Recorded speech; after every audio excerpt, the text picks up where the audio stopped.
Good morning, my friends. I'm out on my back porch, and I've neglected my amaryllis bulbs for way, way too long. And so, the weather is just, I'm here in Central Florida. We're zone 9B, and Windermere, Florida, real close to Disney, if you happen to know that location.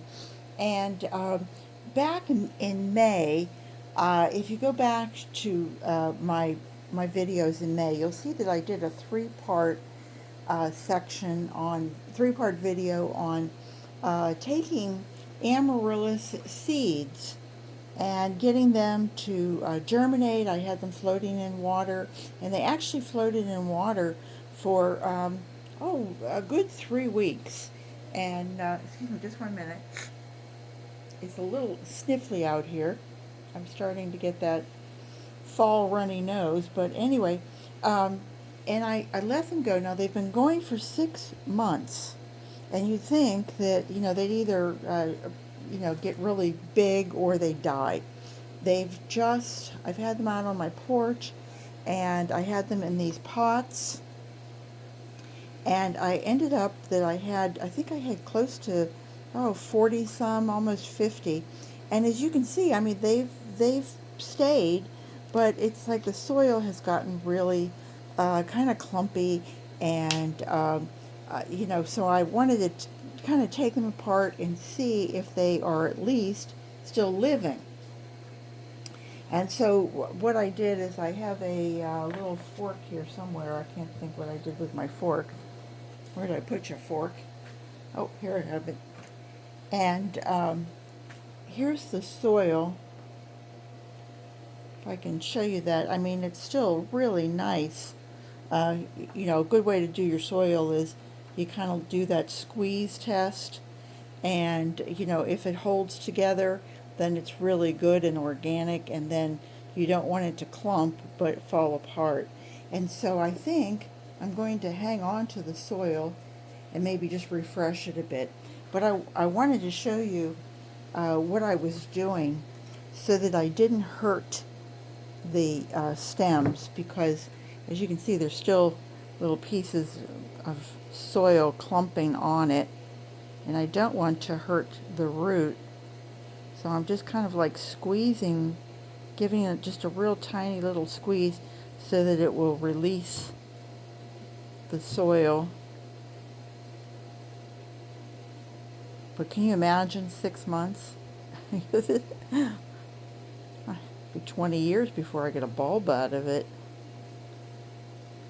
So here's my bulbs that I have, and let me do this. Pardon my reach over there. And there's still a few. I could probably just put this in water. Wow, what a good idea, Peggy. And let it go like that. But you can see those little roots. Let me take one and show you.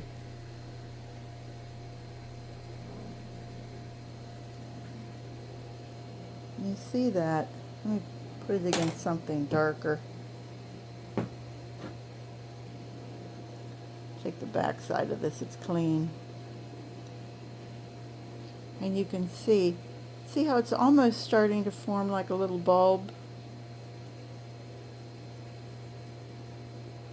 How sweet, huh? I always love those little things. So what I did is, instead of turning it over and trying to see if I could get it to separate, I just stuck my fork in and tried to get everybody to release a little bit. And nothing more than a plastic fork. You come back from having dinner out, don't throw your plastic utensils away. Sometimes they're really good for doing these little odd jobs. You're not going to rip anything up. And then my other way of doing it is just to squeeze the whole thing, because this was getting... Let me just move you over here.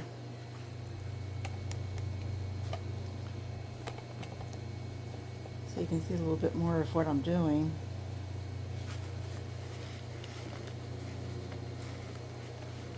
Hope everybody's doing well.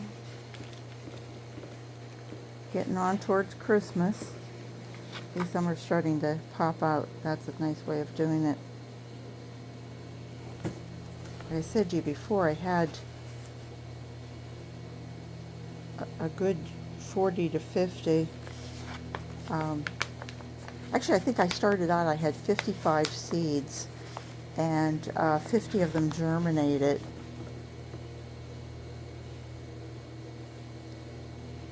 I don't want to pull these up because if you separate it, from what I understand, if I break off the stem at this early stage,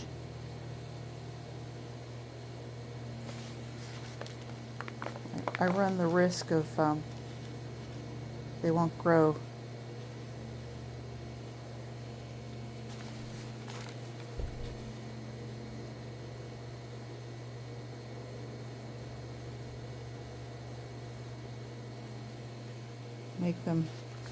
Make me work for it, huh?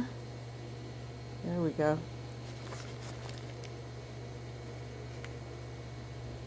I guess it's if I rip the root off.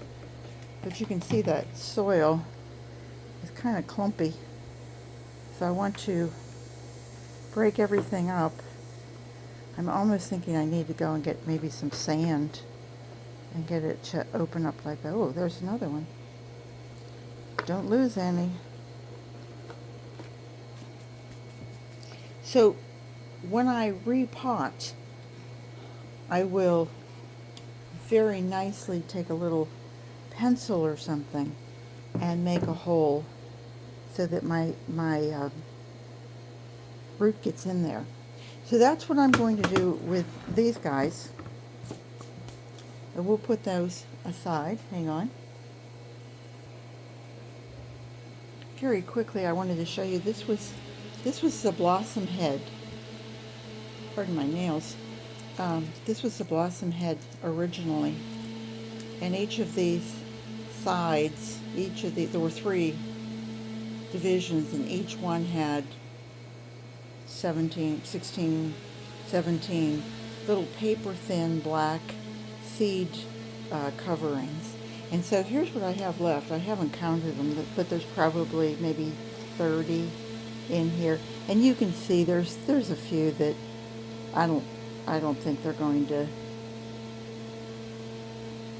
I don't know, might survive, might not.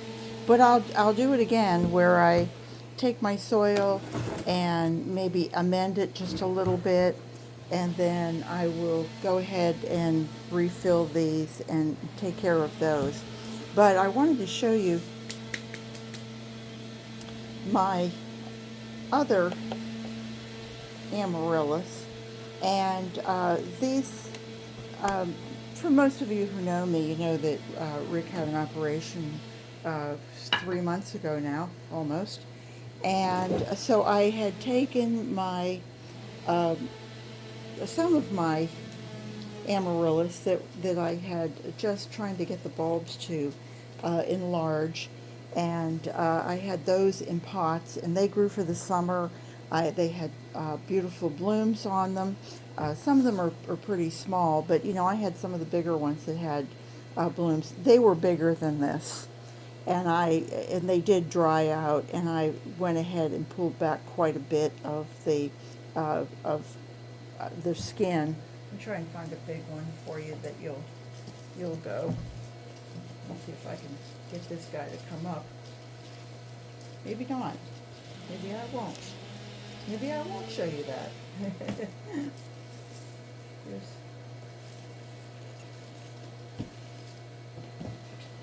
Well, let me just bring the whole thing over and show you.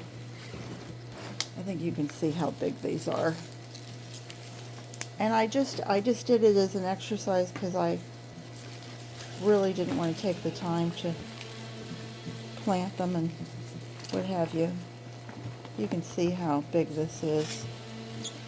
And unfortunately, I've neglected everything out here, and so they're really entangled. But you can see they're a pretty decent size. But all this needs to be cleaned off and then I'll cut this back, and I'll start the whole process all over again. And these guys, I'm going to get some nice pots, fill them with soil, and we will begin again. And you can see that you can see the leaves, you can see the roots here. And let me find one that you can actually, well, you can see most of these. To me, that's the tongue. And that's showing you that there's still life in these seeds, life in these bulbs, I'm sorry. And from what I understand, if you go from seed to bulb to bloom, it can take up to 7 years. So I can see why people just go ahead and buy bulbs and have blooms the first year. But what fun is this? I mean, I know it's 6 months, and I know we had a hot summer, and I got waylaid by personal things, but I do plan on planting these again and starting the whole process and seeing if I can get these in a few years, maybe to start getting bulbs. But you can see that, as I've told you before, I call these my little kindergartners and my teenagers, and then as they get bigger, then they become the big mamas and have their own little babies. So that was all I wanted to show you. I will show you when I start to plant these how I do it, and on and on. But if you have your own amaryllis and it's been sitting in a pot for months and months, since maybe last Christmas, probably time to take it out of the pot, like over here, take it out of the pot. And you probably would have let all this die back, and take it out of its pot.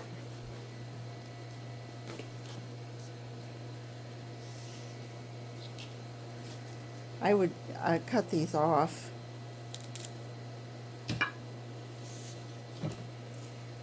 You can see it still has nice roots.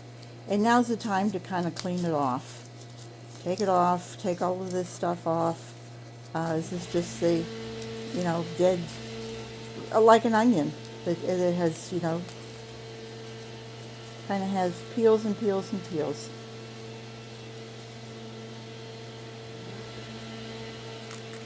And I haven't watered these for a couple weeks, so it really needs a good watering, and it needs some nice fresh soil.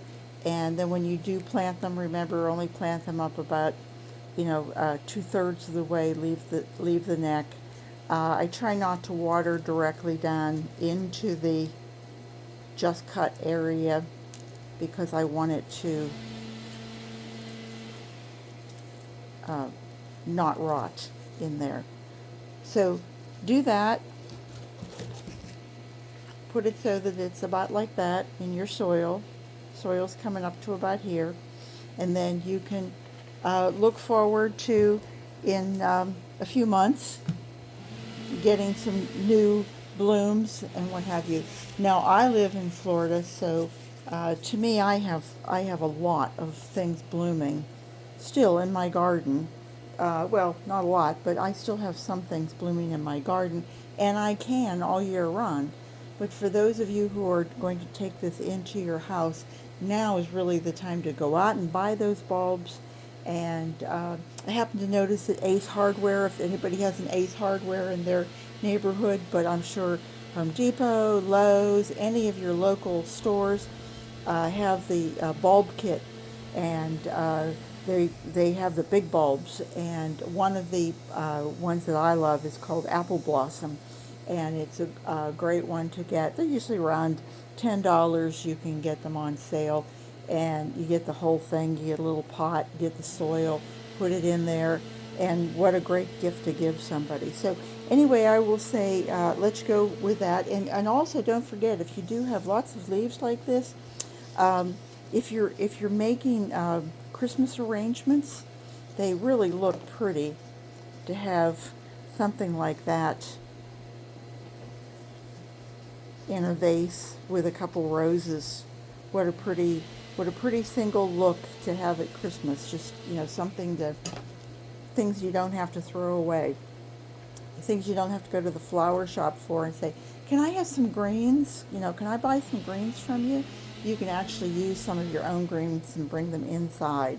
They look real pretty with Christmas greens too. So that's just my little tip for the day. I hope you guys have a wonderful day.